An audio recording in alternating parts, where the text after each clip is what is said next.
Giayo ni Jesus ang anak sa usa ka opisyal. Juan Kapitulo 4 versikulo 43, 54. Human sa duha ka adlaw nga pagpabili nila ni Jesus didto, miadto dayon sila sa Galilea. Si Jesus mismo ang mingon nga ang propeta sa Dios dili tahoron diha sa iyang kaugalingon nga lungsod. Sa pag-abot nila sa Galilea, maayo ang pagdawat kanya sa mga tawo. Kay kini nga mga tawo didto man usab sa pista didto sa Jerusalem ug nakita nila ang tanan nga iyang gipangbuhat didto.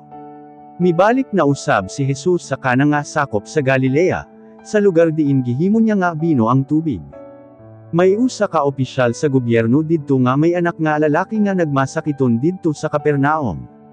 Pagkadungog niya nga si Jesus mibalik sa Galilea gikan sa Judea, miadto dayon siya kang Jesus ug gihangyon niya siya nga moadto sa Capernaum ug ayuhon ang iyang anak nga himalatyon.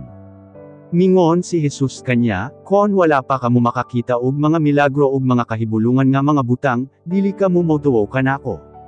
Apan mingon ang opisyal nga nagpakiluoy, "Sir, kon mahimo uban, una kanako samtang buhi pa ang akong anak." Giingnan siya ni Jesus, "Pauli na. Maayo na ang imong anak." Mituo ang opisyal sa gisulti ni Jesus kanya, ug mipauli dayon siya. Sa diha pa siya sa dalan, gisugat na siya sa iyang mga sulugoon ug gisultihan nga maayo na ang iyang anak. Busa nangutana siya kon unsang oras na naayo ang iyang anak. Mingon ang mga sulugoon, "Mga alauna kagahapon sa hapon nahuwasan na siya sa iyang hilanat." Nahinumdaman dayon sa opisyal nga mao gayud kadto nga oras sa dihang mingon si Jesus kanya nga ang iyang anak maayo na.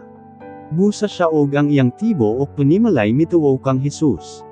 Mao kini ang ikaduha nga milagro nga gihimo ni Jesus didto sa Galilea human siya mibiya sa Judea.